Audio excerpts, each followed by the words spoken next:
നമസ്കാരം. എഡിറ്റേഴ്സ് അവറിലേക്ക് സ്വാഗതം. കിഫ്ബിക്കെതിരായ നീക്കത്തിന് പിന്നിൽ RSS ആണെന്ന് ധനമന്ത്രി doctor T M Thomas Isaac. കിഫ്ബിയെ അട്ടിമറിച്ച് വികസനം അട്ടിമറിക്കാനാണ് കോൺഗ്രസ് നേതാവ് മാത്യു കുഴൽനാടൻ ശ്രമിക്കുന്നത്.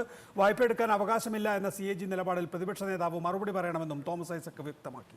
പക്ഷെ പ്രൊഫഷണൽ എത്തിക്സ് വെച്ച് അദ്ദേഹത്തിന് അറിയാവുന്ന കാര്യങ്ങളൊന്നും പുറത്തുവിടുന്നില്ല. ഞാൻ പ്രൊഫഷണൽ എത്തിക്സ് ഇല്ലാതെ കിഫ്ബിയുടെ ഓഡിറ്റർ കിഫ്ബിയെ ഉപയോഗിക്കുന്നതിൽ എന്ത് തെറ്റാണുള്ളത്? ഇത്തരം വികസന പദ്ധതികൾ വേണ്ടെന്നാണോ ഇതിനെതിരെ രംഗത്ത് വരുന്നവര് പറയുന്നത്? ഇവിടെ വ്യക്തമാക്കിയല്ലോ കാര്യങ്ങൾ. ഒരു സംഘപരിവാർ നേതാവ് ബഹുമാനപ്പെട്ട ഹൈക്കോടതിയിൽ ഹർജി നൽകുന്നു. അതിനെ കോൺഗ്രസിന്റെ KPCCയുടെ ഭാരവാഹി വാദിക്കാൻ ചെല്ലുന്നു. നല്ല ഐക്യം. എന്തിനു വേണ്ടി? എന്താണ് ഉദ്ദേശം? കിഫ്ബിയെ പോലെ നമ്മുടെ നാടിന്റെ വികസനത്തിന് വേണ്ടി നല്ല രീതിയിൽ പ്രവർത്തിച്ചു കൊണ്ടിരിക്കുന്ന, അതിനുവേണ്ടി വലിയ തോതിൽ പ്രയത്നിക്കുന്ന ഒരു സ്ഥാപനത്തെ തകർക്കാൻ കച്ചകെട്ടി ഇറങ്ങിയിരിക്കല്ലേ?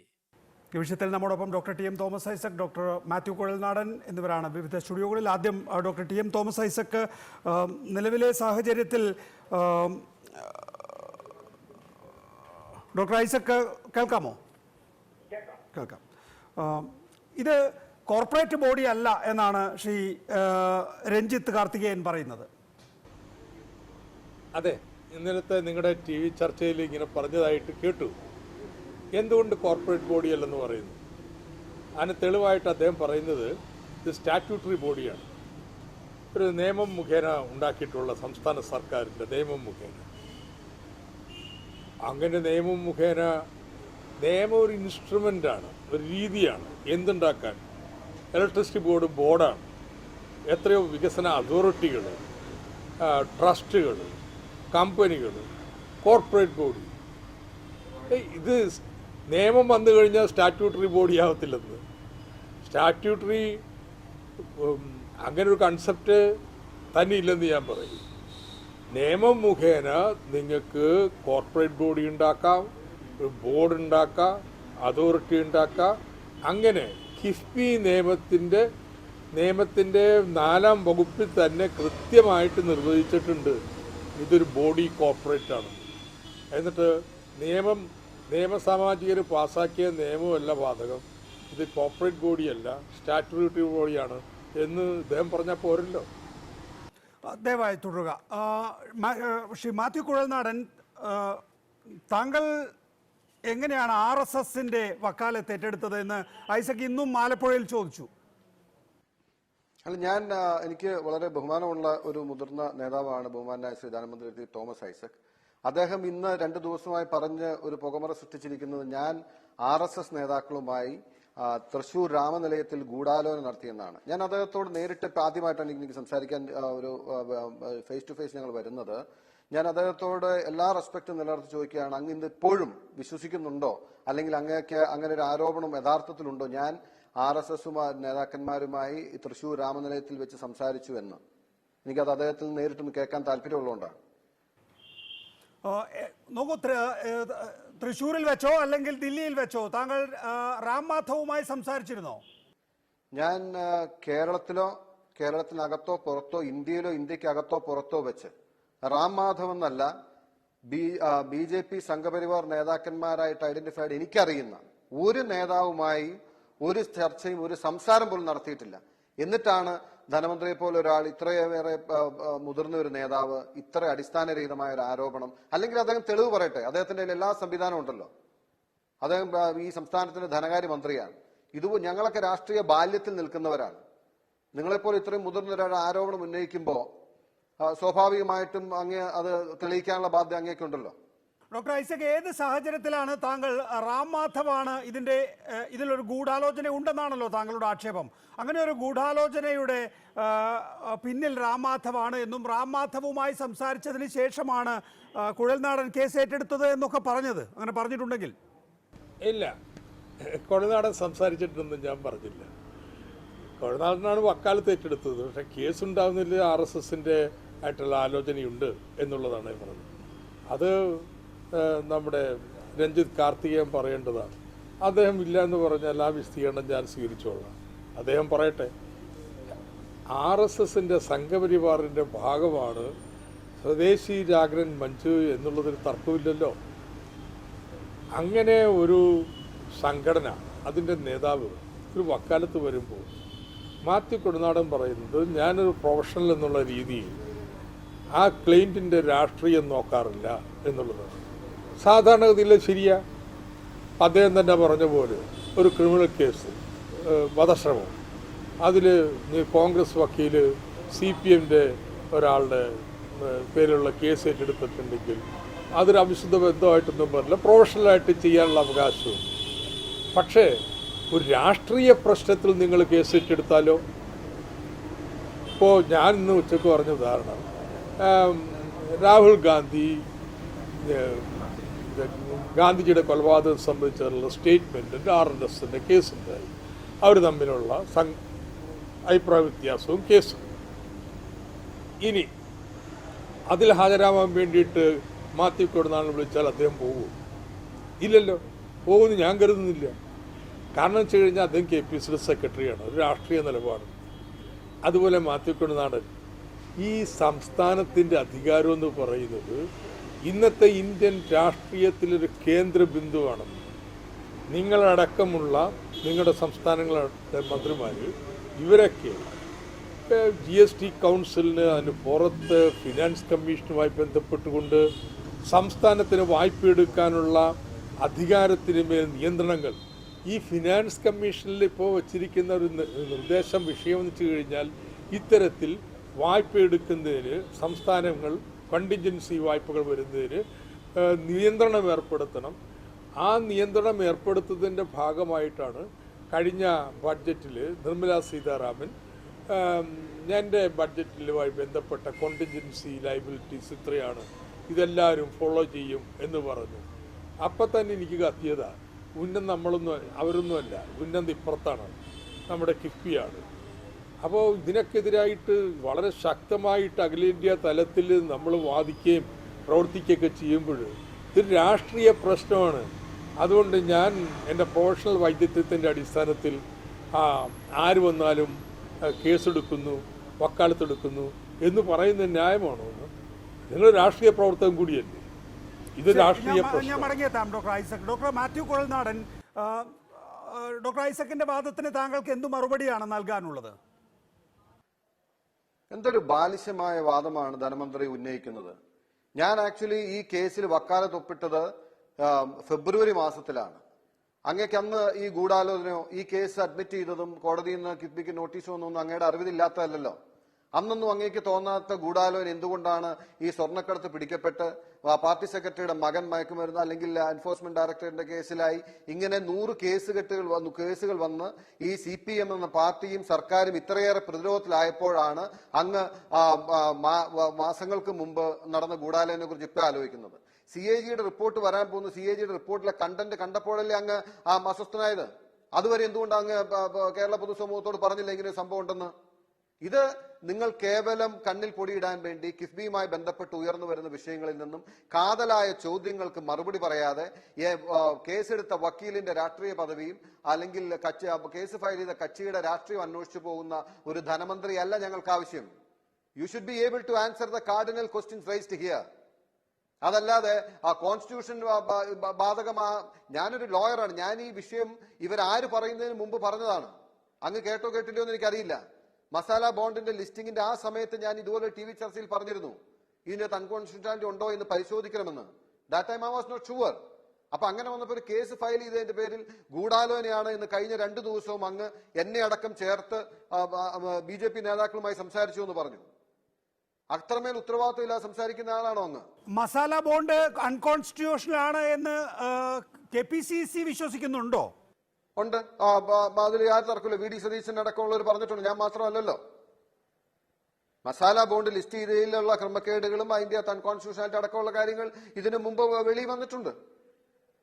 അത് നിഷേധിക്കുന്നത് എന്തിനാ? Masala bond, doctor Isaac, masala bond unconstitutional ആണ് എന്ന് വിശ്വസിക്കുന്നത് കൊണ്ടാണ് ആ വക്കാലത്ത് ഏറ്റെടുത്തത്. ഇങ്ങനെ ഒരു ഹർജി വരുന്നതിന് മുൻപ് തന്നെ ഡോക്ടർ മാത്യു കുഴൽനാടൻ അങ്ങനെ ഒരു അഭിപ്രായം ഉണ്ടായിരുന്നു. ഡോക്ടർ ഐസക്, മാത്യു കുഴൽനാടിൻ്റെ അഭിപ്രായം ഇന്ന് കോൺഗ്രസ് പരസ്യമായിട്ട് എടുക്കുന്നില്ല. നിയമസഭയിൽ ഒരു ചർച്ച നടന്നു കഴിഞ്ഞപ്പോൾ ആ ചർച്ചയിൽ ഇങ്ങനെ ഒരു പരാമർശം പ്രതിപക്ഷ നേതാവിൻ്റെ ഭാഗത്തുനിന്നുണ്ടായെങ്കിലും പിന്നീട് അദ്ദേഹം ആ നിലപാടെടുത്തിട്ടില്ല. എന്താ കുഴൽനാടൻ ഇതിലെ പ്രശ്നം? സംസ്ഥാന സർക്കാർ മുൻകൈയെടുത്ത് രൂപീകരിച്ച ഒരു ധനകാര്യ സ്ഥാപനം, അത് കോർപ്പറേറ്റ് ബോഡിയാണ്. അതിന് കേന്ദ്ര സർക്കാർ രൂപീകരിക്കുന്ന കോർപ്പറേറ്റ് ബോഡിയെ പോലെ തന്നെ അധികാരമുണ്ട്. അവിടെ കേന്ദ്രത്തിൻ്റെ ആണോ സംസ്ഥാനത്തിൻ്റെ എന്ന് നോക്കിയിട്ടല്ല, അതൊരു കോർപ്പറേറ്റ് ബോഡിയാണ്. ആ കോർപ്പറേറ്റ് ബോഡിക്ക് സെബിയും RBIയുടെയും വ്യവസ്ഥകൾക്ക് വിധേയമായിട്ട് ഇന്ത്യയിൽ നിന്നും പുറത്തുനിന്ന് വായ്പ എടുക്കാം. RBIയുടെ അനുവാദം വേണം. കിഫ്ബിക്ക് RBIയുടെ അനുവാദം നൽകി. സെബിയുടെ മാനദണ്ഡപ്രകാരമുള്ള റേറ്റിംഗും നടപടിക്രമങ്ങളും എല്ലാം പൂർത്തിയാക്കി. അതിനടിസ്ഥാനത്തിൽ വായ്പ എടുത്തു. നിങ്ങൾ ഇതൊരു നിയമ പ്രശ്നമായിട്ട് ചുരുക്കി കാണുന്നു. അത്ര ചെറിയ മനുഷ്യനായിട്ട് മാറരുത്. ഈ കേരളത്തിലെ സർക്കാർ ആവിഷ്കരിച്ചിരിക്കുന്നൊരു മൊത്തം വികസന തന്ത്രം, ആ തന്ത്രത്തിൻ്റെ ആണിക്കല്ല് ഇളക്കാനാണ് നിങ്ങൾ ശ്രമിക്കുന്നത്. എന്നിട്ട് നിങ്ങളത് ഒരു നിയമപ്രശ്നമായിട്ട് മാത്രം ഞാൻ കാണുന്നുള്ളൂ. എൻ്റെ പ്രൊഫഷണലായിട്ടുള്ള നിലപാടെന്ന് പറഞ്ഞു കഴിഞ്ഞാൽ നിങ്ങൾക്ക് പറയാം, കേരളത്തിലെ നാട്ടുകാർ അംഗീകരിക്കത്തില്ല. അതാണ് ഞാൻ പറഞ്ഞത്. ഉദാഹരണത്തിന് ഉമ്മൻചാണ്ടി നിലപാടെടുക്കത്തില്ലല്ലോ. ഉമ്മൻചാണ്ടി ധനമന്ത്രിയായി നിന്ന നിലയിൽ അവതരിപ്പിച്ച അവസാനത്തെ ബഡ്ജറ്റിൽ ഈ പറഞ്ഞതിൽ ഇങ്ങനെയുള്ള 99 കിഫ്ബി നിയമം വന്നതിന് ശേഷമുള്ള ഒരുപാട് നൂതനമായിട്ടുള്ള ധനവിഭവ സമാഹരണ രീതികൾക്ക് സെബിയുടെയും RBIയുടെയും അംഗീകാരമുണ്ട്. അത് ഉപയോഗപ്പെടുത്തുന്ന അദ്ദേഹത്തിൻ്റെ പ്രസംഗത്തിലുണ്ടല്ലോ. എന്ന് വെച്ചാൽ ഈ സംസ്ഥാനത്തെ താല്പര്യങ്ങൾ സംരക്ഷിക്കുന്നതിന് വേണ്ടി മാത്യു കുഴൽനാടനെ പോലുള്ള കോൺഗ്രസ്സുകാർക്ക് മനസ്സിലായിട്ടില്ലെങ്കിലും നിങ്ങൾ ചില നേതാക്കന്മാരെങ്കിലും അംഗീകരിച്ചിട്ടുള്ള ഒരു സമീപനം, ആ സമീപനത്തെ തകർക്കുന്നതിന് വേണ്ടിയിട്ടുള്ള രാഷ്ട്രീയ നിലപാട് നിങ്ങൾ സ്വീകരിക്കുകയാണ്. എന്നിട്ട് പറയുകയാണ് ഞാനത് പ്രൊഫഷണലായിട്ട് അല്ല, ഇപ്പം പറഞ്ഞിരുന്നത് നന്നായി, എൻ്റെ വിശ്വാസതാണ്. വെരി ഗുഡ്, നിങ്ങളുടെ വിശ്വാസതാണ്. നിങ്ങൾ കക്ഷിയെത്തിന് C&AG ആണെങ്കിൽ ഈ വിശ്വാസത്തിൽ നിൽക്കുന്നില്ല. അദ്ദേഹം ഒരു പടി കൂടി കിടന്നിട്ട് ഇതൊരു ഓഫ് ബഡ്ജറ്റ് ബോറോയിങ് ആണ് മുഴുവൻ, അതുകൊണ്ട് ഇത് മുഴുവൻ അൺകോൺസ്റ്റിറ്റ്യൂഷണലാണെന്ന് പറഞ്ഞിരിക്കുകയാണ്. ഇതിൻ്റെ ഒരു സാമ്പത്തിക സാമൂഹ്യ പ്രത്യാഘാതത്തെക്കുറിച്ച് നിങ്ങൾ ചിന്തിച്ചിട്ടുണ്ടോ? അപ്പോൾ ഇത് ചെറിയ ഒരു നിയമപ്രശ്നമല്ലെന്ന്, കേരളത്തിൻ്റെ വികസനത്തെക്കുറിച്ചുള്ള അടിസ്ഥാനപരമായ കാഴ്ചപ്പാടിൻ്റെ പ്രശ്നമാണ്. ശ്രീ മാത്യു കുഴൽനാടൻ, നേരത്തെ ആലപ്പുഴയിൽ ഡോക്ടർ ഐസക് പറഞ്ഞത് സ്റ്റാറ്റ്യൂട്ടറി ബോഡിയാണ്. കിഫ്ബി നിയമത്തിൻ്റെ 4(2) വകുപ്പ് പ്രകാരം അതിനകത്ത് the board shall be A body corporate എന്ന് എഴുതി ചേർത്തിട്ടുണ്ട്. എന്തേ അതിൽ കണ്ണെത്താത്തത് നിങ്ങളുടെ എന്ന ചോദ്യം? എന്തേ അതിൽ കണ്ണെത്താത്തതെന്നല്ല ചോദ്യം. അതിലൊന്നല്ല, ഒരുപാട് വട്ടം കണ്ണെത്തി പലയാവർത്തി കിഫ്ബി ആക്ട് വായിച്ചതിന് ശേഷമാണ് ഞാൻ ഡ്രാഫ്റ്റ് ഫയൽ ചെയ്തിട്ടുള്ളത്. ഞാൻ പറഞ്ഞില്ലേ, ബോഡി കോർപ്പറേറ്റ് എന്ന് പറഞ്ഞ് തെറ്റിദ്ധരിപ്പിച്ച് ഇത് പോകാമെന്ന് ധനമന്ത്രി വിചാരിക്കരുത്. We are on the question of sovereign guarantee. എന്തോരം പേര് ഇത് ലിസ്റ്റ് ചെയ്തിരിക്കുന്നു നികേഷ്, എന്തോരം പേര് മസാല ബോണ്ട് അല്ലെങ്കിൽ അതുപോലുള്ള റുപ്പി ഡോമിനേറ്റഡ് ബോണ്ട്സ് വിദേശത്ത് ഫണ്ട് കളക്ട് ചെയ്തിരിക്കുന്നു. ഇപ്പോ ഈ സർക്കാരിന് ശേഷം മുത്തൂറ്റ് 2 വട്ടം ചെയ്തില്ലേ, $450 മില്യൺ 2019. ഈ 2020 ഫെബ്രുവരിയിൽ $550 മില്യൺ അവര് ലിസ്റ്റ് ചെയ്ത്. അവർക്ക് ഞങ്ങൾ ആരെങ്കിലും അതിന്റെ പരാതിപ്പെട്ടോ? പക്ഷേ അതിന്റെ പേരിൽ സോവറിൻ ഗ്യാരണ്ടി കൊടുക്കുമ്പോഴാണ് ഞാനും നികേഷും ഈ കേരള സമൂഹത്തിലെ മുഴുവൻ ആളുകളും അതിൽ ബാധ്യതയാക്കേണ്ടി വരുന്നത്. We are concerned about that. KIIFB അത്ര വലിയ സംഭവമാണെങ്കിൽ, അത്ര മിടുക്കുള്ളതാണെങ്കിൽ സോവറിൻ ഗ്യാരണ്ടി ഇല്ലാതെ റേസ് ചെയ്യണമായിരുന്നു. എന്തിനാ റേസ് ചെയ്യാൻ പറ്റാത്തത്? അങ്ങ് പറയുന്നത് കിഫ്ബി ഏറ്റവും വലിയ സംവിധാനം, ഏറ്റവും വലിയ കണ്ടുപിടുത്തവും ഏറ്റവും വലിയ ആകർഷണീയമായ കോർപ്പറേറ്റ് ബോഡിയാണെന്നല്ലേ. Why sovereign guarantee? Sovereign guarantee എന്ന് പറയുമ്പോൾ ഞങ്ങൾക്ക് ചോദ്യം ചെയ്യേണ്ടി വരും. That is against the constitution. അത് പറയാൻ പാടില്ല എന്ന് പറഞ്ഞാൽ അതിന്റെ എന്ത് രാഷ്ട്രീയമാണുള്ളത്? നിങ്ങളുടെ നയത്തിനും നിങ്ങളുടെ ഇതിനും അനുസരിച്ച് ഞങ്ങളുടെ രാഷ്ട്രീയ കാഴ്ചപ്പാട് മാറ്റണോ? കേരളത്തിന്റെ വികസനം എന്ന് പറയുന്നത് ബഹുമാനായ ധനമന്ത്രി മാത്രം കൺസീവ് ചെയ്യുന്നോ നിങ്ങളുടെ മാത്രം കൺസേണിലുള്ളതാണ്. ഞാൻ ഇന്ന് ധനകാര്യമന്ത്രി ഇരുത്തിക്കൊണ്ട് ഞാൻ പറയുന്നു, ഐ ആം അഫ്രൈഡ് നിങ്ങൾ ഈ ചെയ്തു വെച്ച കാര്യങ്ങൾ കൊണ്ട് 2023-24 ആകുമ്പോ കേരളം സാമ്പത്തികമായി ശ്വാസം മുട്ടി ഏതവസ്ഥയിലാകുമെന്ന കാര്യത്തിൽ ഭയമുണ്ട്. നമ്മൾ അതിഭീകരമായ ഒരു കടക്കണിയിലേക്കാണ് നിങ്ങൾ ഈ സംസ്ഥാനത്തെ തള്ളിവിട്ടിട്ടുള്ളത്.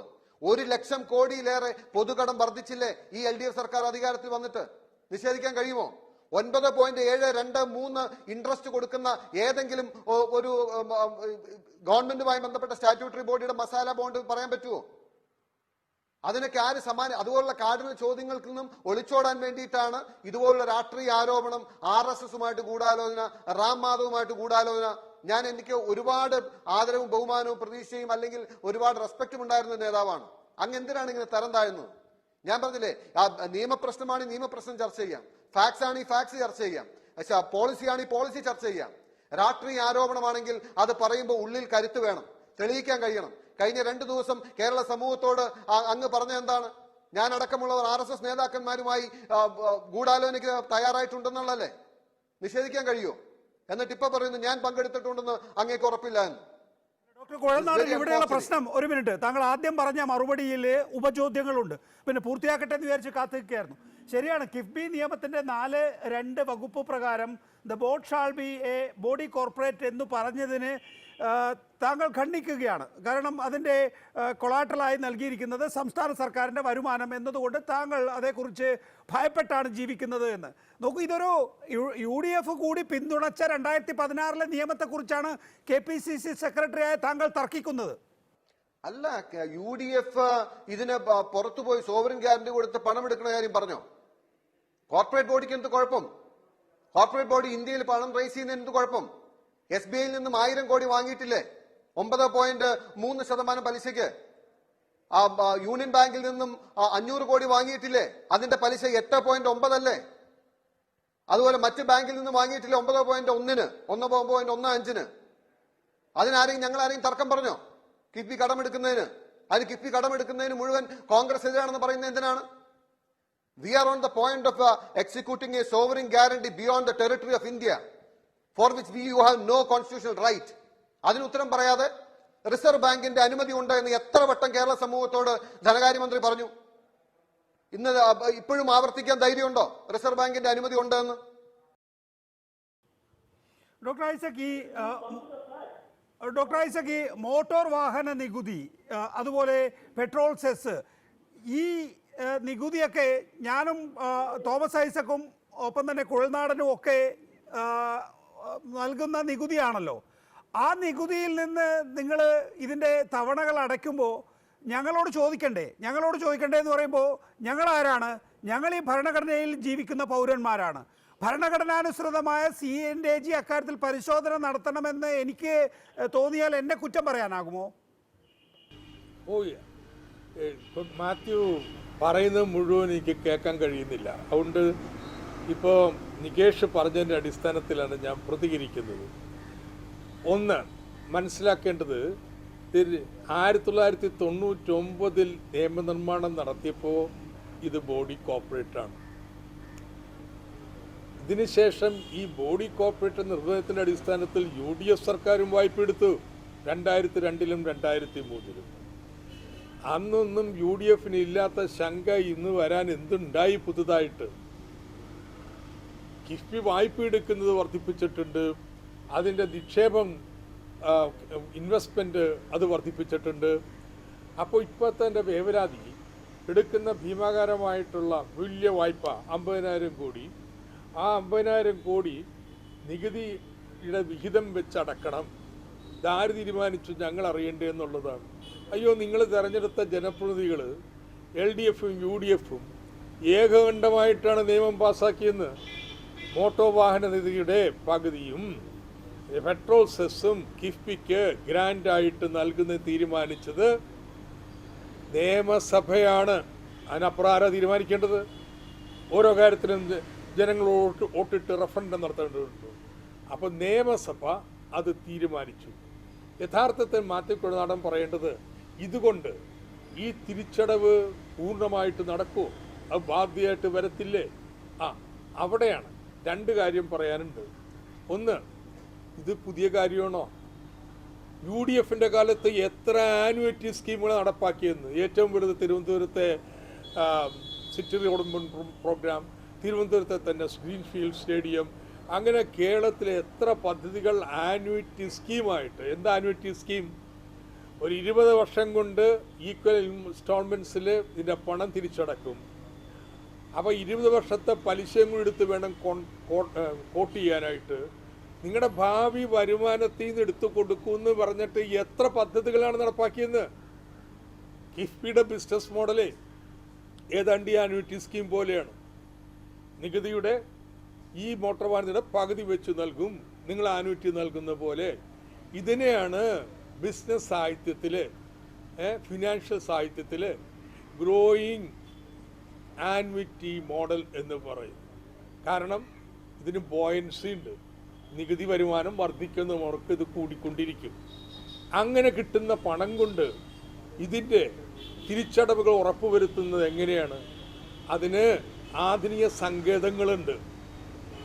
അതാണ് നിങ്ങളുടെ ലയബിലിറ്റി, അസറ്റ് ലയബിലിറ്റി മാച്ചിങ്. നിങ്ങളുടെ അസറ്റ് എന്ന് പറയുന്നത് ഇങ്ങനെ വരുന്ന വരുമാനവും ഒരു 25% പ്രൊജക്റ്റുകൾ റവന്യൂ ഏണിംഗ് ആണ്. അങ്ങനെ കിട്ടുന്ന വരുമാനവും അടുത്ത ഓരോ മാസവും 10-20 കൊല്ലത്തേക്ക് എത്ര വെച്ച് കിട്ടും, അസറ്റ് എത്ര ചെയ്യുന്നുണ്ടെന്ന്. നിങ്ങളുടെ ലയബിലിറ്റി എന്ന് പറയുന്നത് എടുത്ത വായ്പ തിരിച്ചടക്കേണ്ടതും അതുപോലെ തന്നെ നിങ്ങൾ കോൺട്രാക്റ്റ് കൊടുത്ത കോൺട്രാക്ടർമാർക്കുള്ള ബില്ലുമാണ്. ഇതൊക്കെ കൃത്യമായിട്ട് പ്രൊജക്റ്റ് ചെയ്യാം. മാസം മാസം വെച്ച് പ്രൊജക്റ്റ് ചെയ്യാം. എപ്പോൾ ഒരു മാറ്റം വരുന്നോ അതനുസരിച്ച് ഇതിൻ്റെ മാപ്പിലും മാറ്റം വരും. അങ്ങനെ അസറ്റ് ലയബിലിറ്റി അടിസ്ഥാനത്തിൽ മാച്ച് ചെയ്തു പോകുന്ന ബിസിനസ് മോഡലാണിത്. ഇത് നിയമത്തിലില്ല. സ്വല്പം ബിസിനസ് മോഡലിംഗ് പഠിക്കണം. ഇങ്ങനെ ഒന്നും ഉള്ളത് കൊണ്ടാണ് ഇന്ത്യയിൽ സംസ്ഥാന സർക്കാരുകളുടെ ധനകാര്യ സ്ഥാപനങ്ങളിൽ ഹയസ്റ്റ് റേറ്റിംഗ് മസാല ബോണ്ട് അടക്കം എടുക്കാനുള്ള അർഹത കിഫ്ബി നേടിയിട്ടുള്ളത്. ഇതുള്ളത് കൊണ്ടാണ് ഇത്രയും വലിയ തുക പുറത്തുള്ള ധനകാര്യ ഏജൻസികളും ഇന്ത്യയിലെ ബാങ്കുകളും ഒക്കെ തരാൻ തയ്യാറ്. അപ്പോൾ ഇത് വെറുതെ കുറച്ച് പണം എടുത്ത് വേണമെങ്കിൽ ചിലവാക്കുന്നൊരു ഏർപ്പാടല്ലെന്ന് മാറ്റിക്കൊണ്ടതാണ്. നിങ്ങളുടെ സർക്കാർ നടപ്പാക്കിയ 2 സ്കീമുകൾ പറഞ്ഞു. കിഫ്ബിയിൽ നിന്നെടുത്ത വായ്പകൾ, നിങ്ങളുടെ ആനുവിറ്റികൾ, അതിലൊന്നുമില്ലാത്ത ഈ ഭയങ്കര പ്രയാസവും മനപ്രയാസവും സംശയവും അതിൻ്റെ അടിസ്ഥാനത്തിൽ കേസിന് പോക്കുമൊക്കെ എന്തടിസ്ഥാനത്തിലാണ്? എൻ്റെ ചോദ്യത്തിന് എന്താണ് മറുപടി ഡോക്ടർ ഐസക്? അതായത് മോട്ടോർ വാഹന നികുതിയുടെ പകുതിയും പെട്രോൾ സെസ്സും കൊടുക്കുമ്പോൾ അതിൻ്റെ തിരിച്ചടവായി നിങ്ങൾ മാറ്റിവെക്കുമ്പോൾ ഞാൻ അറിയണ്ടേ അതിൻ്റെ കാര്യങ്ങൾ? അതിന് ഭരണഘടനാടിസ്ഥാനത്തിലുള്ള CNAG അല്ലേ യഥാർത്ഥത്തിൽ ഓഡിറ്റ് ചെയ്യേണ്ടത്? അപ്പം ഞങ്ങൾ അറിയേണ്ടതെന്ന് ചോദിച്ചു കഴിഞ്ഞാൽ ആദ്യം നിയമസഭ തീരുമാനിച്ചതാണ്. ഇനി CNAG ഓഡിറ്റ് വേണ്ടേ എന്നുള്ളതാണ്. ഞാൻ ഇന്നലെ കണക്ക് പറഞ്ഞത് 2006 CNAG ഇതുപോലെ കിഫ്ബിയുടെ ഓഡിറ്ററായിട്ട് ഞങ്ങളെ നിയമിക്കണം, സ്റ്റാറ്റ്യൂട്ടറി ഓഡിറ്ററായിട്ട്. അന്ന് UDF നൽകിയ മറുപടിയിൽ നിന്ന് വ്യത്യസ്തമായ ഒരു മറുപടിയും കൊടുത്തിട്ടില്ല. അതിന് പകരം അവിടെ അവരോട് പറഞ്ഞത് സ്റ്റാറ്റ്യൂട്ടറി ഓഡിറ്റർ വേറെ ലക്ഷ്യത്തിന് വേണ്ടിയിട്ടുള്ളതാണ്, അത് നിയമപ്രകാരം സ്ഥാപിക്കും. CNAG ഓഡിറ്റ് ചെയ്യണം. അതിനെന്ത് സൗകര്യം വേണം? 14 വെച്ച് നിങ്ങൾക്ക് എന്ത് വേണമെങ്കിലും പരിശോധിക്കാം. അങ്ങനെ പരിശോധിച്ചു. CNAGക്ക് ഇല്ലാത്ത വിമർശനം ഇപ്പോൾ എന്തിനാ മാറ്റിക്കൊള്ളുന്നതാണ്? CNAG 14(1) പ്രകാരം 14(1) പ്രകാരം പറ്റൂല്ലെങ്കിലേ ഉള്ളൂ 20യിൽ കൂടുതൽ എന്തെങ്കിലും ഒരു അധികാരവും കിട്ടുന്നില്ല. ഇത് പറ്റില്ല, അതുകൊണ്ട് പ്രത്യേകം സർക്കാർ വെക്കണം. ഇത് പറ്റും, പിന്നെ എന്തിനാ അതിലോട്ട് പോണത്? അങ്ങനെ ഏജിക്കില്ലെന്ന് ഇപ്പോൾ കൊഴുനാടൻ പറയുന്ന വിമർശനം. ഏജ് പരിശോധിച്ചു ഹററായിട്ട് 8 മാസം എടുത്ത് അതിന് ഏജ് ആവശ്യപ്പെട്ട രേഖ കൊടുക്കുകയല്ല ചെയ്തത്. അവർക്ക് ഞങ്ങളുടെ എൻ്റെ കമ്പ്യൂട്ടർ സിസ്റ്റത്തിൻ്റെ ഓൺലൈൻ ഇൻഫർമേഷൻ്റെ പാസ്വേഡ് കൊടുത്തു. എപ്പോൾ വേണമെങ്കിലും എന്ത് വേണമെങ്കിലും എടുത്ത് പരിശോധിച്ചോളൂ. ആ പരിശോധനയെ കാട്ടിയ 76 ചോദ്യങ്ങൾ തന്നു. അതിനൊക്കെ മറുപടി എടുത്തു. ആ മറുപടികൾ ഏതാണ്ട് വ്യക്തമാക്കിയതാണല്ലോ ഡോക്ടർ ഐസക്. ഡോക്ടർ മാത്യു കോൾനാട്, നോക്കൂ, പാർലമെന്റ് നിയമം പാസ്സാക്കിയിട്ടാണ് നാഷണൽ ഹൈവേ അതോറിറ്റിയൊക്കെ ഉണ്ടാക്കിയിട്ടുള്ളത്. അവർ ലോൺ എടുക്കുന്നുണ്ട്. അതിൻ്റെ അതേപോലെ തന്നെയാണ് കേരളവും ഒരു കോർപ്പറേറ്റ് ബോർഡ് രൂപീകരിച്ച് ലോൺ എടുക്കുന്നത്. അപ്പോൾ കേന്ദ്രത്തിന് എടുക്കാം, കേരളത്തിന് പറ്റില്ല എന്നുള്ളതാണോ നിങ്ങളുടെ വാദം? കേന്ദ്രത്തിലെടുക്കാം, കേരളത്തിന് പറ്റില്ല എന്നുള്ള ഞങ്ങളുടെ വാദം അല്ല നികേഷ്. ഇന്ത്യൻ ഭരണഘടനയാണ്. അതറിയാത്ത ആളാണോ ധനമന്ത്രി? ഞങ്ങളുടെ വാദം അല്ല, അത് ഇന്ത്യൻ ഭരണഘടനയാണ്. BJP അധികാരത്തിൽ വരുന്നതിന് ദശാബ്ദങ്ങൾക്ക് മുമ്പ് എഴുതി വെച്ച ഭരണഘടന. അത് ധനകാര്യമന്ത്രിക്ക് അറിയാത്ത ഞങ്ങളുടെ കുഴപ്പമാണോ?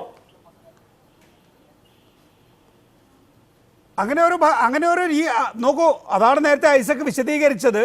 കേന്ദ്രത്തിനുള്ള അധികാരം, സംസ്ഥാനത്തിനുള്ള അധികാരം, ഇത് തമ്മിലുള്ള ഒരു ക്ലാഷ് ഈ BJP അധികാരത്തിൽ വരുമ്പോൾ വളരെ പ്രകടമായി വരുന്നു. അവിടെയാണ് ഡോക്ടർ മൻമോഹൻ സിംഗ് സംസ്ഥാനത്തിൻ്റെ അധികാരം സംരക്ഷിക്കുന്നതിന് വേണ്ടിയിട്ടുള്ള ഒരു സെമിനാർ സംഘടിപ്പിച്ചിട്ടുള്ളത്. അതിലെ മുഖ്യ പ്രഭാഷകനായിരുന്നു ഡോക്ടർ മൻമോഹൻ സിംഗ്. അപ്പോൾ കോൺഗ്രസ്സുകാരനായ താങ്കൾ കേന്ദ്രത്തിനാണ് സർവാധികാരങ്ങളും എന്ന നിലയിൽ പ്രതികരിക്കുന്നത് പോലും തെറ്റാണ് എന്ന വാദമാണ് നേരത്തെ ഐസക് ഉന്നയിച്ചത്. Nikesh, I am speaking about the conscious of India. Indian ഭരണഘടനയെ കുറിച്ചാണ് പറയുന്നത്, എന്റെ കാഴ്ചപ്പാടിനെ കുറിച്ചല്ല. അത് അപ്രസക്തമാണ്. അതിനാണെങ്കിൽ അദ്ദേഹം ചെയ്യേണ്ടത് ഇന്ത്യൻ ഭരണഘടന, ഫെഡറൽ സംവിധാനം കൂടുതൽ സ്റ്റേറ്റ്സിനെ എംപവർ ചെയ്യാൻ വേണ്ടിയിട്ടുള്ള ഭരണഘടനാ ഭേദഗതിക്ക് വേണ്ടിയാണ് വാദിക്കേണ്ടത്. അല്ലാണ്ട് ഇത് ചെയ്യല്ല. ഇന്ത്യൻ ഭരണഘടനയിലെ തോമസ് ഐസക്കിന്റെ വാദം ഇന്ത്യൻ ഭരണഘടനയിൽ ഒരു കോർപ്പറേറ്റ് ബോഡിക്ക് മസാല ബോണ്ട് എടുക്കാമെന്നാണ്, വിദേശത്ത് നിന്ന് ഫണ്ട് സ്വീകരിക്കാമെന്നാണ്. എടുക്കാം, പക്ഷേ സംസ്ഥാനത്തിന് സോവറിൻ ഗ്യാരണ്ടി നൽകാൻ കഴിയില്ല. സംസ്ഥാനത്തിന്റെ സോവറിൻ ഗ്യാരണ്ടി എന്ന് പറയുമ്പോൾ ഡോക്ടർ ഐസക് അതിനൊരു വിശദീകരണം. നോക്കൂ, ഭരണഘടനയിൽ 1999 ഉണ്ടായിരുന്ന ഭരണഘടനയും 2006 ഡോക്ടർ ഐസക്കിന്റെ വിശദീകരണമാണ് ഞാൻ കേൾക്കാൻ ആഗ്രഹിക്കുന്നത് ഈ സമയത്ത്. 2016 ഭരണഘടനയും ഒന്ന് തന്നെയല്ല, അതിൽ മാറിയിട്ടൊന്നുമില്ലല്ലോ. അന്ന് നിങ്ങൾ ഇതിനൊക്കെ അധികാരം തന്നെ ഇതിന് മതി. ഇന്നിപ്പോ കേന്ദ്ര സർക്കാർ ഇത്തരത്തിൽ രൂപീകരിച്ചിട്ടുള്ള കോർപ്പറേറ്റ് ബോഡികൾ, നഹായ്, അതല്ലെങ്കിൽ നമ്മുടെ എണ്ണ കമ്പനികൾ, ഇങ്ങനെയുള്ള കമ്പനികളെല്ലാം വിദേശത്ത് നിന്ന് കോർപ്പറേറ്റ് ബോഡി എന്ന വിലക്ക് വായ്പ എടുക്കുന്നു. കേന്ദ്ര സർക്കാർ അതിന് ഗ്യാരണ്ടി കൊടുക്കുന്നു. അതിനെന്ത് തെറ്റ്? അങ്ങനെ ചെയ്യാമെന്നല്ലേ റിസർവ് ബാങ്ക് പറഞ്ഞത്. അപ്പം നിങ്ങൾക്ക് വ്യത്യസ്തമായൊരു വ്യാഖ്യാനമുണ്ട് ചെയ്യേണ്ട എന്നുള്ളത്. ആ വ്യാഖ്യാനം സംസ്ഥാനത്തിന് റിസർവ് ബാങ്ക് അടക്കമുള്ളവർ അംഗീകരിച്ച് എന്നൊരു അധികാരം ഇല്ലാതാക്കണമെന്നുള്ള വ്യാഖ്യാനമാണെന്ന്. നിങ്ങൾ കോൺഗ്രസ് നേതാവായ താങ്കൾക്ക് അതിൽ ഒരു അപാകതയും തോന്നുന്നില്ല. റിസർവ് ബാങ്ക് അംഗീകരിച്ചിട്ടുള്ളത്, നിങ്ങളുടെ സർക്കാരുകൾ തന്നെ നേരത്തെ അംഗീകരിച്ചിട്ടുള്ളത്, അതിൻ്റെ അടിസ്ഥാനത്തിൽ സംസ്ഥാന സർക്കാർ വായ്പ എടുത്ത് കേരളത്തിൽ സംസ്ഥാന സർക്കാരിൻ്റെ ചെലവല്ല, പുറത്തുള്ള നിക്ഷേപ പദ്ധതികൾ നിങ്ങൾക്ക് വേണ്ടി FRBM ആക്ട് ലംഘിക്കുന്നു. ഈ ഒരു ലംഘനവും ഇല്ല, കാരണം ബഡ്ജറ്റിലേക്ക് പോകുന്നില്ല. റിസർവ് ബാങ്കിന്റെ അനുമതി, ഈ സെബിയുടെ അംഗീകാരം, ഇതൊക്കെ ഉള്ളത് ഇവർ അംഗീകരിച്ചത് ഈ ഇതിനെതിരായിട്ട് ഇങ്ങനൊരു അധികാരം പാടില്ല എന്ന് വാദിക്കാൻ പോകുന്നത് എന്തോന്ന് രാഷ്ട്രീയമാണ് നിങ്ങൾക്ക്? അങ്ങനെ ഒരു അധികാരം ഉണ്ടോ? ഉണ്ടെന്നാണോ ഡോക്ടർ ഐസക് പറയുന്നത്? സോവറിൻ ഗ്യാരണ്ടി ഉണ്ടെന്നാണല്ലോ RBI പറഞ്ഞത്. അതുകൊണ്ടല്ലേ അനുവാദം തന്നത്. സകല രേഖകളും സമർപ്പിച്ച് എന്താണ് കിഫ്ബി ചെയ്യാൻ പോകുന്നത്, എവിടെ നിന്നാണ്, എങ്ങനെയാണ് ബോണ്ട് ഇറക്കുന്നത്, ബോണ്ടിന് എന്ത് ഗ്യാരണ്ടി കൊടുക്കുന്നു, എല്ലാം കൊടുത്തിട്ടല്ലേ പോയത്.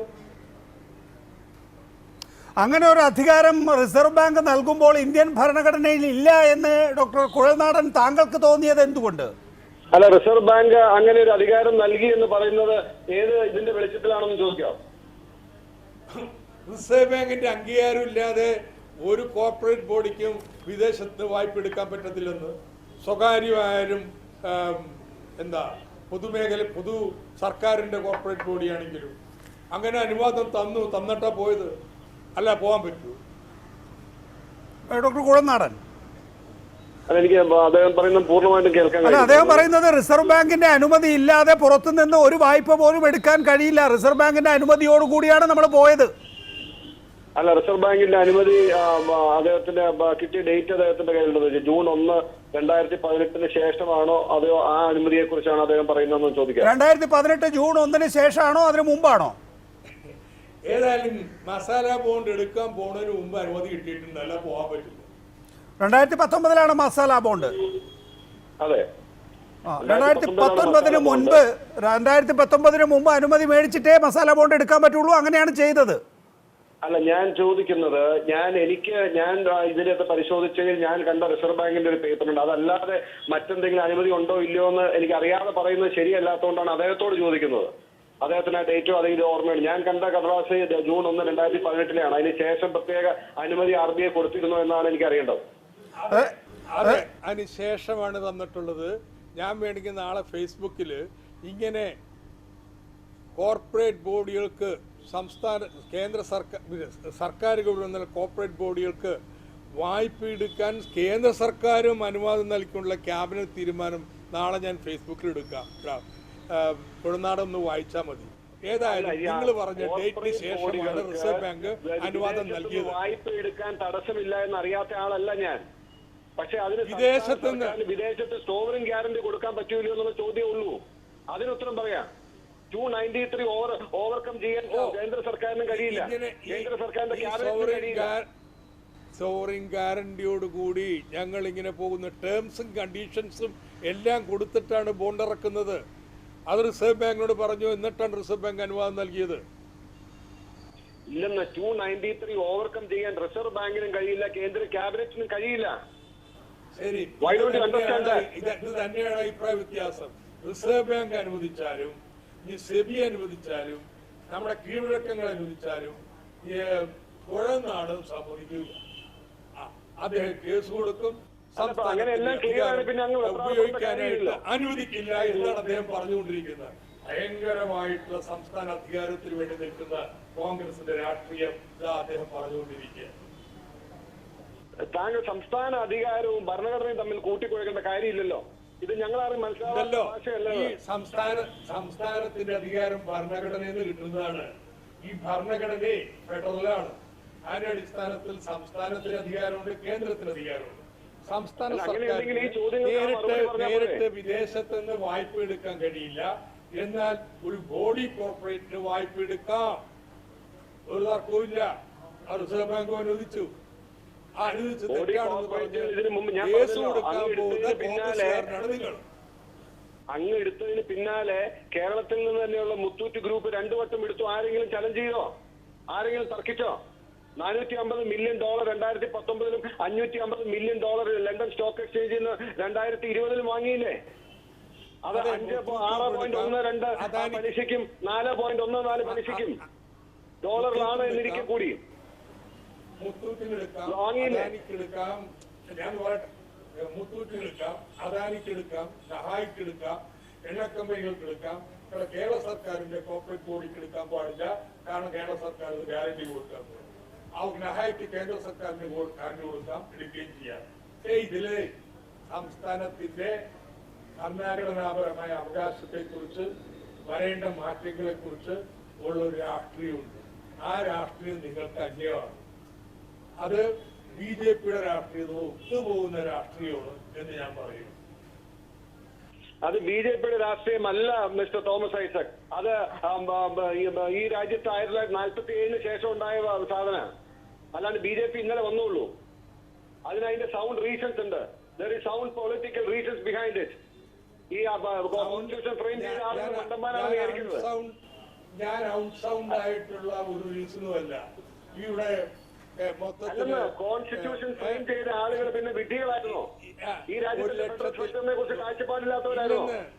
കോൺസ്റ്റിറ്റ്യൂഷനൊക്കെ അറിയാവുന്ന റിസർവ് ബാങ്ക് തന്നെയാണ് ഇതിന് അനുമതി നൽകിയിട്ടുള്ളത്. റിസർവ് ബാങ്ക് അനുമതി തന്നു എന്ന് പറയുന്നത് മാത്രമല്ല, പക്ഷെ നിങ്ങളെന്ന് പറയുന്ന കോൺഗ്രസ്സുകാരൻ റിസർവ് ബാങ്ക് പോലും അംഗീകരിച്ചിട്ടുള്ളത് ആ അവകാശത്തിനെതിരായിട്ട് കേസ് കൊടുക്കുന്നത് നിങ്ങളുടെ വ്യാഖ്യാനമായിട്ട്.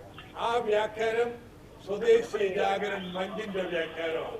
അല്ല, ഡോക്ടർ മാത്യു കുഴൽനാടൻ, താങ്കൾക്ക് ഇപ്പോൾ ആകെയുള്ള സംശയം റിസർവ് ബാങ്കിന്റെ അനുമതി ഇതിനുണ്ടോ എന്ന് സംബന്ധിച്ച് മാത്രമാണ്. അല്ല, എനിക്ക് തോമസ് ഐസക് ഇതുപോലെ ഇത്രയും കള്ളങ്ങൾ പറയുമ്പോ ഞാൻ ഭയപ്പെടുന്നത് 2018 ജൂൺ 1 റിസർവ് ബാങ്ക് നൽകിയ NOC ഉണ്ട്. ആ NOCയിൽ തന്നെ റിസർവ് ബാങ്ക് പറഞ്ഞിട്ടുണ്ട് ഇത് അപ്രൂവലായി പരിഗണിക്കരുതെന്ന്. ആ കടലാസ് എടുത്ത് വെച്ചിട്ടാണ് ഇദ്ദേഹം ഇത് പറയുന്നതെങ്കിൽ കേരളത്തിലെ ജനങ്ങളോട് ഇത്രയും പച്ചക്കള്ളം പറയുന്ന ഒരു ധനകാര്യമന്ത്രിയെ കുറിച്ച് എന്ത് പറയാനാണ്? അതുകൊണ്ടാണ് ഞാൻ ചോദിച്ചത്, അതിനുശേഷം പ്രത്യേകമായ അനുമതി റിസർവ് ബാങ്ക് നൽകിയിട്ടുണ്ടോ ഇല്ലയോ എന്ന്. അതിന് വ്യക്തമായ മറുപടി അദ്ദേഹം പറയട്ടെ. ഞാൻ മറുപടി വ്യക്തമായി കഴിഞ്ഞ് റിസർവ് ബാങ്കിന്റെ അനുമതിയോടുകൂടിയാണ് മസാല ബോണ്ടിന് പോയിട്ടുള്ളത്. അല്ലാതെ പോകാൻ കഴിയില്ല. ഏത് ഡേറ്റിലെ തന്നു ഞാനെങ്ങനെ ഇപ്പൊ പറയാ? ഈ ഓഫ് ആൻഡ് ചർച്ചക്ക് അങ്ങനെ പറയാൻ പറ്റൂല, കള്ളത്തരമായിട്ട് മാറും. എന്റെ വെള്ളനാടൻ റിസർവ് ബാങ്കിന്റെ അനുമതി ഇല്ലാതെ പോകാൻ പറ്റത്തില്ല. അല്ല, ഒരു സംസ്ഥാന സർക്കാരിന്റെ റിസർവ് ബാങ്കിന്റെ അനുമതി കിട്ടിയതൊന്ന് പുറത്തുവിടാൻ തയ്യാറാവില്ലേ? പിന്നെ അത് ചെയ്യാനും പ്രയാസം ഇതല്ല രഹസ്യമാണോ? നിങ്ങള് ഇത്ര പ്രയാസം ഒന്ന് ചോദിച്ചിട്ട് ഞാൻ തന്നാലല്ലോ. ഇതാണ് നിങ്ങളുടെ സംശയമെങ്കിൽ. അല്ല, ഞാൻ ഒരു കാര്യം കൂടി പറയാം. റിസർവ് ബാങ്കിന്റെ അനുമതി അങ്ങ് അവകാശപ്പെടുന്ന അനുമതി 293 ഓവർകം ചെയ്യാൻ പറ്റുന്നതാണെങ്കിൽ താങ്കൾ പ്രവർത്തന കാര്യമില്ലല്ലോ. ഏത് BJP വിചാരിച്ചാലും കിഫ്ബി അട്ടിമറിക്കാൻ കഴിയില്ല. പിന്നെ എന്തിനാണ് ഭയപ്പെടുന്നത്?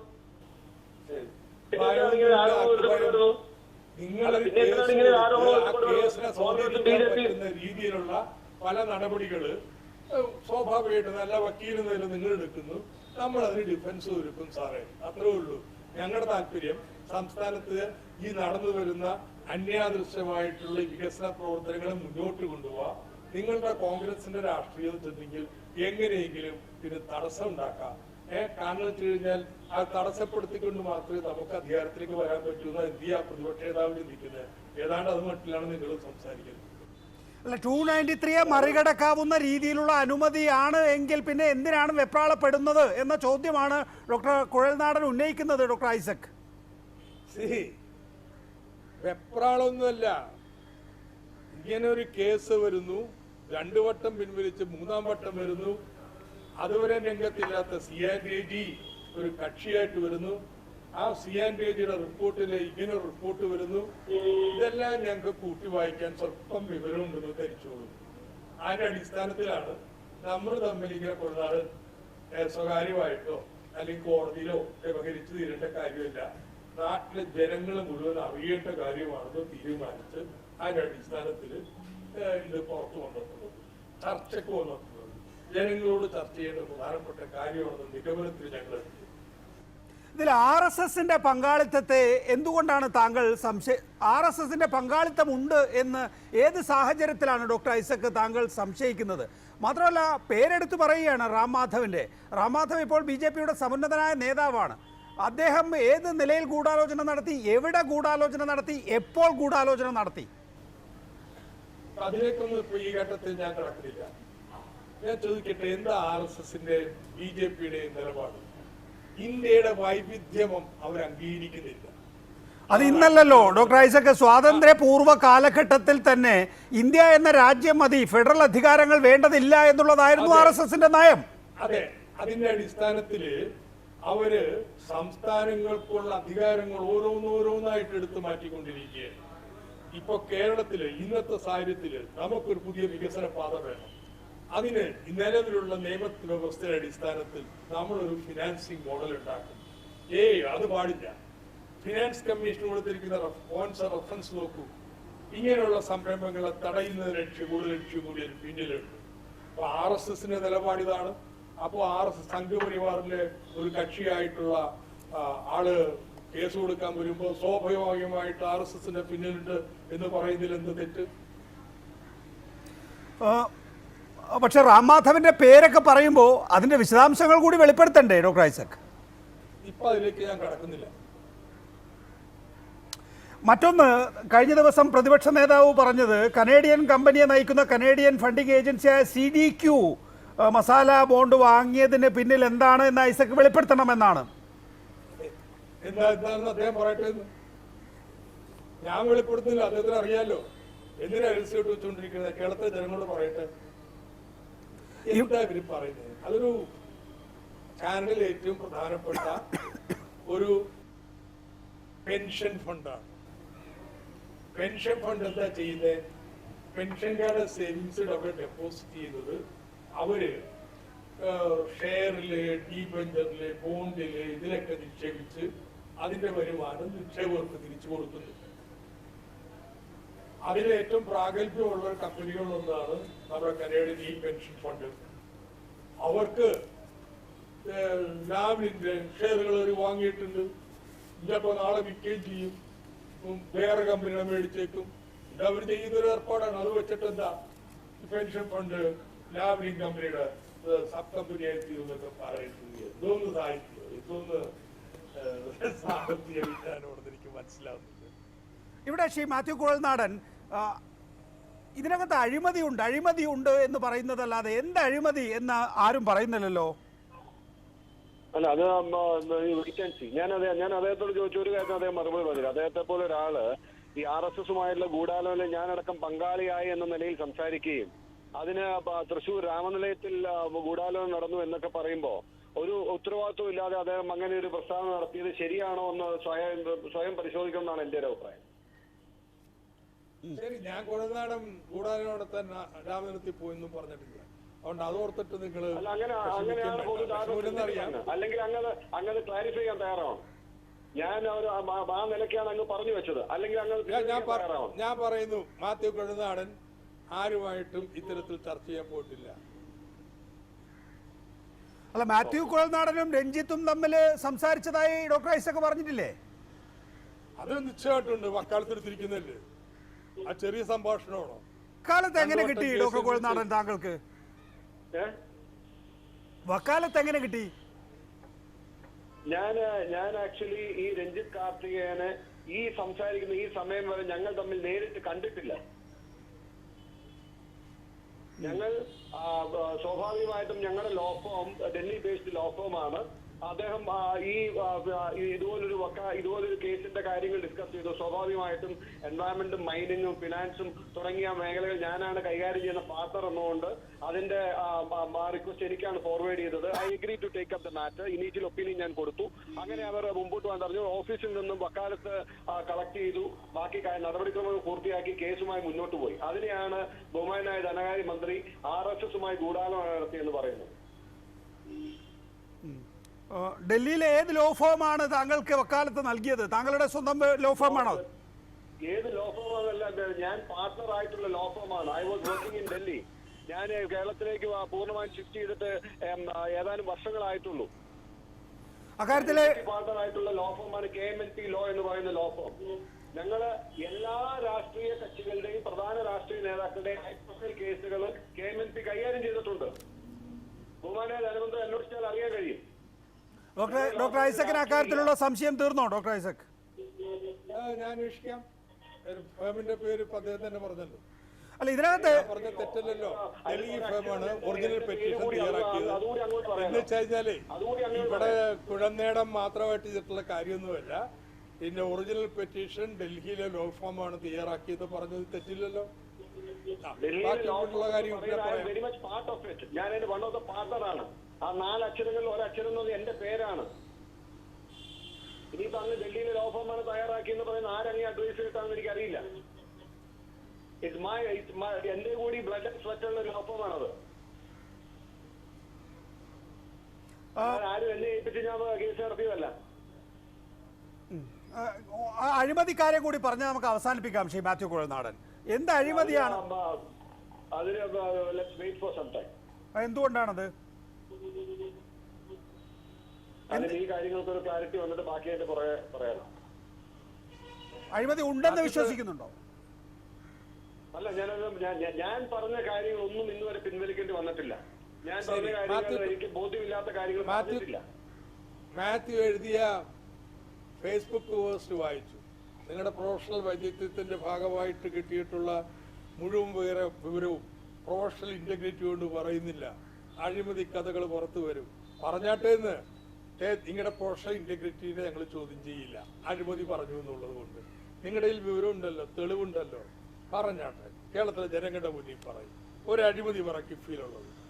അല്ല, ഞാൻ പറഞ്ഞത് അങ്ങ് വായിച്ചില്ലേ? എനിക്ക് C&AGയുടെ അന്നത്തെ നിലപാട് വേണമെങ്കിൽ പത്രക്കാരോട് പറയാമായിരുന്നല്ലോ. ഇപ്പൊ പറഞ്ഞു റിപ്പോർട്ടർ ചാനൽ വഴി എല്ലാവരോടും പറഞ്ഞേക്കൂ.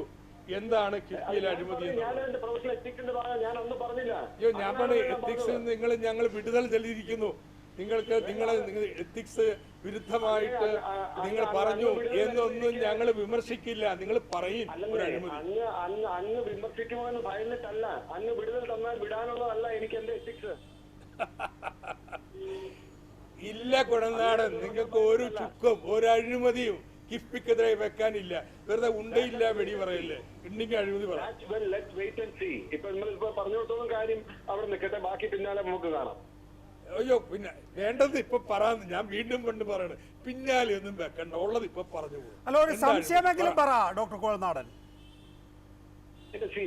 ഞാൻ പറഞ്ഞില്ല, ഞാൻ ഒരു കാര്യം പറയുന്നതിന് മുമ്പ് എനിക്ക് 100% ബോധ്യവും എനിക്ക് 100% ഇതും ഇല്ലാതെ ഞാൻ പറയാറില്ല. ഞാനത് ഇന്നുവരെ പറഞ്ഞ് ശീലിച്ചിട്ടില്ല. അതുകൊണ്ട് അല്ല, കഴിഞ്ഞ ദിവസം പ്രതിപക്ഷ നേതാവ് അദ്ദേഹവും ഈ വിഷയം പഠിച്ചിട്ടുണ്ടല്ലോ. അദ്ദേഹം പറയുന്നത് ട്രാൻസ്ക്രിപ്റ്റ് പദ്ധതിയിൽ വൻ അഴിമതിയുണ്ട്. 2500 കോടിയുടെ പദ്ധതി 4500 കോടിയിൽ ഉയർന്നു.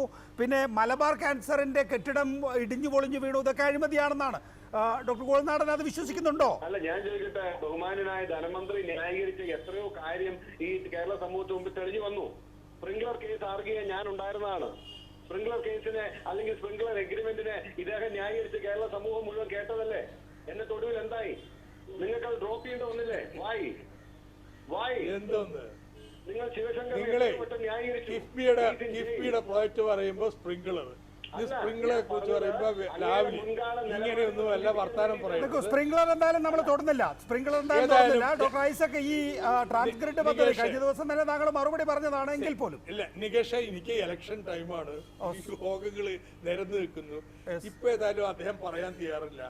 അദ്ദേഹം എപ്പോ അഴിമതി ആരോപണം പഠിച്ച് വൃത്തിയായിട്ട് വെക്കാനായിട്ട് തയ്യാറാവുന്നു, അന്ന് നികേഷ് വിളിച്ചാൽ മതി, ഞാൻ കേട്ടിട്ട് മറുപടി കൊടുക്കാം. അപ്പൊ തൽക്കാലം അങ്ങനെ നിൽക്കട്ടെ. അദ്ദേഹത്തിന് ഇപ്പൊ പറയാൻ താല്പര്യമില്ല, വേണ്ട, സമയമാകുമ്പോൾ പറഞ്ഞോളൂ. റിപ്പോർട്ടർ ചാനൽ വഴി തന്നെ ആവാം, ഞാൻ കൃത്യമായിട്ട് കേട്ടിട്ട് മറുപടി പറയാം. ഇന്നിപ്പോ നമുക്കിങ്ങനെ നീണ്ടു പോകാൻ പറ്റത്തില്ല. ശരി, ശ്രീ മാത്യു കുഴൽനാടൻ, ഇതിൽ താങ്കൾക്ക് എന്തെങ്കിലും മാനഹാനി ഉണ്ടാവുകയോ നിയമപരമായ നടപടിക്ക് തയ്യാറാവുകയോ ഒന്നും ഇല്ലല്ലോ അല്ലേ? ഇതൊരു രാഷ്ട്രീയ വിവാദം തന്നെയാണോ, അതോ താങ്കൾ ഇതിനെ തന്നെ, ഈ ഒരു വിവാദത്തെ തന്നെ നിയമത്തിന്റെ മുന്നിൽ കൊണ്ടുപോകാൻ ആലോചിക്കുന്നുണ്ടോ? നിയമപരമായ നടപടിയൊന്നുമില്ല. പക്ഷെ അദ്ദേഹത്തെ പോലെ മുതിർന്ന ഒരു നേതാവ് എന്നെ കുറിച്ച് നടത്തിയൊരു പരാമർശത്തിൽ എനിക്ക് അങ്ങേയറ്റം വിഷമമുണ്ടായി. കാരണം ഞാൻ അദ്ദേഹം പറഞ്ഞതിൽ 1% സത്യമില്ല എന്നുള്ളതാണ് പ്രശ്നം. 1%. എന്റെ 2 ദശാബ്ദക്കാലത്തിലേറെയുള്ള എന്റെ രാഷ്ട്രീയ നിലപാട് നികേഷും പൊതുസമൂഹവും മാധ്യമങ്ങളും ഒക്കെ കണ്ടിട്ടുള്ളതാണ്. ഞാൻ എന്റെ പൊളിറ്റിക്കൽ ലൈഫിൽ ഈവൻ KSU കാലഘട്ടത്തിൽ പോലും AVP അല്ലെങ്കിൽ RSS BJP ആയിട്ട് ഒരു സമയത്ത് ഒരു പോയിന്റ് പോലും സന്ധിയില്ലാത്ത വിട്ടുവീഴ്ചയില്ലാത്ത നിലപാടാണ് ഞാൻ സ്വീകരിച്ചിട്ടുള്ളത്. പക്ഷേ ഡോക്ടർ കുഴൽനാടൻ, അതിനകത്തുള്ള ഒരു പ്രശ്നം നോക്കൂ, താങ്കൾ സ്വയം ആലോചിക്കേണ്ട ഒരു പ്രശ്നം. സ്വദേശി ജാഗരൺ മഞ്ച് എന്ന് പറയുന്നത് സംഘപരിവാറിന്റെ ഒരു ഔട്ട്ഫിറ്റാണ്, ഔദ്യോഗികമായ ഔട്ട്ഫിറ്റാണ്. അവർക്ക് ഔദ്യോഗികവും അനൗദ്യോഗികവുമായ ഔട്ട്ഫിറ്റ്സ് ഉണ്ടുള്ള കാര്യം താങ്കൾക്കറിയാമല്ലോ. അങ്ങനെ ഒരു ഹർജി താങ്കളുടെ മുന്നിൽ വരുമ്പോൾ അത് നമുക്കറിയാവുന്നതുപോലെ RSS അതിൻ്റെ രൂപീകരണം മുതൽ ഇന്ത്യ എന്ന രാജ്യത്തിനെ സംബന്ധിച്ചൊരാശയം മുന്നോട്ട് വച്ചിരുന്നു. അത് ഫെഡറൽ സംവിധാനത്തിൽ ഊന്നിയുള്ളതല്ല എന്നുള്ളത് നമുക്ക് ചരിത്ര പുസ്തകങ്ങളിൽ അറിയാം. നോക്കൂ, ഇപ്പോൾ സ്വദേശി ജാഗരൺ മഞ്ച് പറയുന്നത് ഇത്തരം അവകാശങ്ങൾ കേന്ദ്ര സർക്കാരിന് മാത്രമേ പാടുള്ളൂ എന്നതാണ്. അതിനോടൊപ്പം ചേർന്ന് നിൽക്കാൻ താങ്കളിലെ രാഷ്ട്രീയ ജീവിക്ക് എങ്ങനെ കഴിഞ്ഞു? അല്ല, ഞാൻ ഒന്നാമത്തെ കാര്യം, അദ്ദേഹം വക്കാലത്ത് ഒപ്പിടുന്ന സമയത്ത് അദ്ദേഹം സ്വദേശി ജാഗരൺ മഞ്ചിന്റെ സെക്രട്ടറി ആണ് എന്ന കാര്യം എനിക്കറിയില്ലായിരുന്നു. അത് പറയുമ്പോൾ തന്നെ ഞാൻ പറയുന്നു, അദ്ദേഹം ജാഗരൺ മഞ്ചിന്റെ സെക്രട്ടറി ആണെന്ന് അറിഞ്ഞിരുന്നെങ്കിലും ഞാൻ ആ വക്കാലത്ത് എടുക്കുമായിരുന്നു. Because I am only concerned about the legal question in the brief.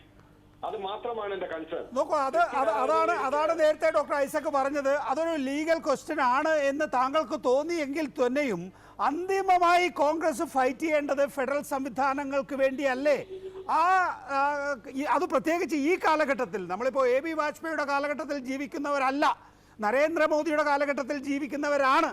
അങ്ങനെ ഇരിക്കവേ ഇത് സംസ്ഥാനങ്ങളെ എങ്ങനെയാണ് പിടിമുറുക്കുക എന്നുള്ളത്, ഇപ്പോൾ പ്രത്യേകിച്ച് സാമ്പത്തികമായി പിടിമുറുക്കുക എന്നുള്ളത് സംബന്ധിച്ച് ഒരു റിസർച്ച് തന്നെ നടക്കുമ്പോൾ ഇങ്ങനെ ഒരു സന്ദേശം കൊടുക്കാൻ ഒരു കോൺഗ്രസ്സുകാരനായ താങ്കൾ തയ്യാറാകുന്നതിലെ അനൗചിത്യം ഡോക്ടർ ഐസക് ചൂണ്ടിക്കാണിച്ചാൽ അത് തെറ്റാണോ ഡോക്ടർ കുഴൽനാടൻ? അല്ല നികേഷ്, അതിന് രാഷ്ട്രീയ നിലപാടല്ല വേണ്ട, അതിന് ഭരണഘടനാ ഭേദഗതിയാണ് വേണ്ടത്. അതല്ലാതെ ഇവിടെ ഇരുന്ന് ഈ പറച്ചിൽ പറഞ്ഞിട്ട് കാര്യമില്ല. അതിന് വേണ്ട ഭരണഘടനാ ഭേദഗതിയാണ്. അതില്ലാതെ ഒരു അൺകോൺസ്റ്റിറ്റ്യൂഷനാലിറ്റി ചെയ്ത് കഴിഞ്ഞിട്ട് അതിൽ നിങ്ങൾ നമ്മൾ അതിനോടൊപ്പം നിലപാടെടുക്കണം പറഞ്ഞാൽ ഡോക്ടർ ഐസക് താങ്കൾക്ക് പറയാം. ഞാൻ വീണ്ടും പറയുന്നു, കിഫ്ബി ഉണ്ടാക്കിയ 99 ഭരണഘടനയെതിരെയാണ് നമ്മുടെ നഹായ് പോലുള്ള ഒരു വായ്പ എടുക്കുമ്പോൾ അനുവാദം നിൽക്കുന്ന ഭരണഘടന തന്നെയാണ് ഇവിടെ നിൽക്കുന്നത്. അതിനൊന്നും മാറ്റമില്ല. ഭരണഘടനയ്ക്കുള്ളൊരു വ്യാഖ്യാനമാണ് ഇത്, ഫെഡറൽ വിരുദ്ധ വ്യാഖ്യാനമാണ്. ആ വ്യാഖ്യാനത്തോടൊപ്പമാണ് നടത്തിപ്പെടുന്നതാണ്. ഒരുപക്ഷെ ആത്മാർത്ഥമായിട്ട് അങ്ങ് വിശ്വസിച്ചിട്ടാവും, ആത്മാർത്ഥയൊന്നും ചോദ്യം ചെയ്യാനാവില്ല. പക്ഷെ നിങ്ങളുടെ പക്ഷം RSSനോടൊപ്പമാണ്. ഇഷ്ടപ്പെട്ടാലും ഇഷ്ടപ്പെട്ടിരിക്കും, അവിടെയാണ് നിങ്ങളുടെ നിലപാട്. ഡോക്ടർ മാത്യു കോഴനാടൻ അതിനുകൂടി ഒരു വിശദീകരണം നൽകുക. ഡോക്ടർ ഐസക് പോലെ അവസാനത്തെ ചോദ്യമാണ്. ഡോക്ടർ മാത്യു കോഴനാടൻ, ഈ 2016 UDF അംഗങ്ങളടക്കം ഐകകണ്ഠേനയാണ് മസാല ബോണ്ട് അടങ്ങുന്ന കിഫ്ബി നിയമം നിയമസഭ പാസാക്കിയത്. അപ്പോൾ കാണാത്ത ഈ ഭരണഘടനാ പ്രശ്നം ഇപ്പോഴെങ്ങനെ തോന്നി എന്ന എൻ്റെ ചോദ്യത്തിന് ഡോക്ടർ ഐസക് മറുപടി കേട്ടില്ല നേരത്തെ. അല്ല, കിഫ്ബി നിയമം ഭേദഗതി ഇപ്പൊ മസാല ബോണ്ട് അടക്കം എന്ന് നികേഷിന് കൂട്ടിച്ചേർക്കാം. നിയമത്തിലില്ലാത്ത കാര്യം എങ്ങനെയാ ചെയ്യാ? നിയമത്തിലില്ലാത്ത കാര്യം ചെയ്തുകൊണ്ടാണല്ലോ കോടതി കേസ് അഡ്മിറ്റ് ചെയ്തത്. അത് കേൾക്കാൻ വേണ്ടി, ഉണ്ടോ ഇല്ലയോ എന്ന് അറിയാൻ വേണ്ടി. അല്ല, നിയമത്തിലില്ല എന്നുള്ളതാണെങ്കിൽ നിയമം എടുത്ത് വായിച്ചു നോക്കിയാ പോരെ? നിയമത്തിലില്ല, അല്ലെങ്കിൽ അദ്ദേഹം പറയട്ടെ. ഡോക്ടർ ഐസക്, സോവറിൻ ഗ്യാരണ്ടി പുറത്തു കൊടുക്കാനുള്ളത് നിയമം ഉണ്ടാക്കിയിട്ട് കാര്യമില്ല. ഞാൻ പറഞ്ഞില്ലേ, എനിക്ക് പ്രധാനപ്പെട്ട ഒരു മീറ്റിംഗ്. അല്ല, പിന്നെ ഒരു ധനകാര്യമന്ത്രി ഈ ഫെഡറൽ സംവിധാനത്തെ കുറിച്ച് ഇത്രയും വിഷമം വേദനായും വേണ്ട. കാരണം നിങ്ങളിപ്പോ ഒരു സംസ്ഥാനത്തല്ലേ ഉള്ളൂ, കോൺഗ്രസ് അതിൽ കൂടുതൽ സംസ്ഥാനത്തിരിക്കുന്നതല്ലേ? അല്ല ഡോക്ടർ ഐസക്, അതിന് മറുപടി എനിക്കറിയാം. താങ്കളുടെ തെരഞ്ഞെടുപ്പ് കാലമാണ്. നോക്ക്, ഈ കിഫ്ബി നിയമത്തിന്റെ 4(2) വകുപ്പ് പ്രകാരം the board shall be A body corporate എന്ന് പറഞ്ഞിട്ടുണ്ട്. നോക്കൂ, ഈ കിഫ്ബി നിയമത്തിൽ മസാല ബോണ്ട് എടുക്കാമെന്നും സോവറിൻ ഗ്യാരണ്ടി നൽകാമെന്നും പറഞ്ഞിട്ടുണ്ടോ ഇല്ലയോ? ഡോക്ടർ ഐസക്കിന്റെ മറുപടിയാണ് ഞാൻ ആഗ്രഹിക്കുന്നത്. ഡോക്ടർ ഐസക്, താങ്കളുടെ മറുപടി. കോർപ്പറേറ്റ് ബോഡിക്ക് അത് ഏത് ബോഡിയാണെങ്കിലും റിസർവ് ബാങ്കിന്റെയും സെബിയുടെയും മാനദണ്ഡങ്ങൾക്ക് വിധേയമായി വായ്പ എടുക്കാം, ഒരു തടസ്സവും. അത് റിസർവ് ബാങ്ക് അനുവദിച്ചു, വായ്പ എടുത്തു. ആ പാടില്ലെന്ന് മാറ്റിക്കൊള്ളുന്നതാണ്. ശരി, നമ്മുടെ വിഷയങ്ങള്, വ്യത്യസ്ത നിലപാടുകൾ ഒക്കെ വളരെ പകൽ പോലെ വ്യക്തമാണ്. ശരി, അക്കാര്യത്തിൽ ഇനി എന്തായാലും നിയമത്തിന്റെ മുന്നിലേക്ക് പോകുന്നു. ഇക്കാര്യത്തിലൊരു ക്ലാരിറ്റി നമുക്ക് നിയമത്തിലൂടെ ലഭിക്കും. എന്തായാലും മാത്യു കോഴനാടൻ, നിങ്ങൾ കേസുമായി മുന്നോട്ട് പോകാൻ തന്നെയാണല്ലോ പ്ലാൻ, അല്ലേ? തീർച്ചയായിട്ടും. നാളെ ഇപ്പോ റിസർവ് ബാങ്കിന്റെ അനുമതി കണ്ടാൽ പിന്നെ കേസിൽ നിന്ന് പിന്മാറാൻ ആലോചിക്കുന്നുണ്ടോ? ഇല്ല, ഞാനത് കണ്ടിട്ട് എന്റെ കൺവിക്ഷൻ അനുസരിച്ച് ഇതെടുക്കത്തുള്ളൂ. അദ്ദേഹം റിസർവ് ബാങ്കിന്റെ അനുമതി പുറത്തു വിടേണ്ടതാണ്. അത് കണ്ടതിന് ശേഷം താങ്കൾ ഒന്ന് ആലോചിക്കും? ഇല്ല, ഞാനത് തീർച്ചയായിട്ടും ഒരു പുതിയ രേഖയാണ് ഞാൻ കാണുന്നതിൽ. അതിന്റെ വെളിച്ചത്തിൽ ഞാൻ എന്റെ നിയമപരമായ അണ്ടർസ്റ്റാൻഡിങ് ശരിയാണോ തെറ്റാണോ എന്ന് ഞാൻ പരിശോധിക്കും. തീർച്ചയായിട്ടും, സംശയത്തിന്. ഇക്കാര്യത്തിൽ പാർട്ടിയുടെ അനുമതി താങ്കൾക്ക് ആവശ്യമുണ്ടോ ഡോക്ടർ കോഴനാടൻ? പാർട്ടിയുടെ അനുമതി ഉണ്ട്. ഞാൻ UDF സർക്കാർ, ഉമ്മൻചാണ്ടി സർക്കാർ ഇരിക്കുമ്പോൾ സർക്കാർ നിലപാടിനെതിരെ ഹൈക്കോടതിയിൽ ഹാജരായിട്ട് അവിടേക്കാണ് ഉമ്മൻചാണ്ടി എന്ന നേതാവിന്റെ ഒരു മഹത്വം നമ്മൾ മനസ്സിലാക്കേണ്ടത്. അദ്ദേഹം എന്റെ അഭിഭാഷകൻ എന്നുള്ള സ്വാതന്ത്ര്യത്തെയും ആ വിഷയത്തിൽ എന്റെ നിലപാടിനെയും സർക്കാരിനെ അതിരൂക്ഷമായി എതിർത്തുകൊണ്ട് ഹൈക്കോടതിയിൽ ഹാജരായതിനെ അദ്ദേഹം നേരിയ ഒരു അസ്വസ്ഥത അതിന്റെ അകത്ത് അല്ല, നോക്കൂ, ഇത് ഐസക് വിശദീകരിക്കുന്നത് ഒരു അടിപിടി കേസോ അല്ലെങ്കിൽ മറ്റു കേസുകളോ ഒന്നും അല്ല. ഇത് ഭരണഘടനാ പ്രശ്നമാണ്. അതുകൊണ്ട് സാധാരണഗതിയിൽ പാർട്ടി അനുവാദം വേണം എന്നുള്ള നിലയിലാണ് ഡോക്ടർ ഐസക്കിന്റെ വിശദീകരണം തോന്നുന്നു. ഇല്ല, അങ്ങനെ ഉണ്ടെങ്കിൽ KPCC പ്രസിഡന്റാണ് പറയേണ്ടത്. KPCC പ്രസിഡന്റ് പറഞ്ഞാൽ ഞാനത് അപ്പോൾ പാർട്ടിക്ക് മറുപടി നൽകും. പ്രസിഡന്റ് പറഞ്ഞാൽ ഞാനത് ഉൾക്കൊള്ളാൻ തയ്യാറാകേണ്ടത്. KPCC പ്രസിഡന്റ് വക്കാലത്ത് ഉപേക്ഷിക്കണം എന്ന് പറഞ്ഞാൽ ഉപേക്ഷിക്കും. KPCC പ്രസിഡന്റ് അങ്ങനെ പറഞ്ഞാൽ ഞാൻ KPCC ജനറൽ സെക്രട്ടറി ആയിരിക്കുന്ന കാലം എനിക്ക് അനുസരിക്കേണ്ടി വരും. ശരി, വളരെ നന്ദി ശ്രീ മാത്യു കോഴനാടൻ. ഒപ്പം തന്നെ doctor TM Thomas Isaac editors അവർ സഹകരിച്ചതിന് നന്ദി. നമസ്കാരം.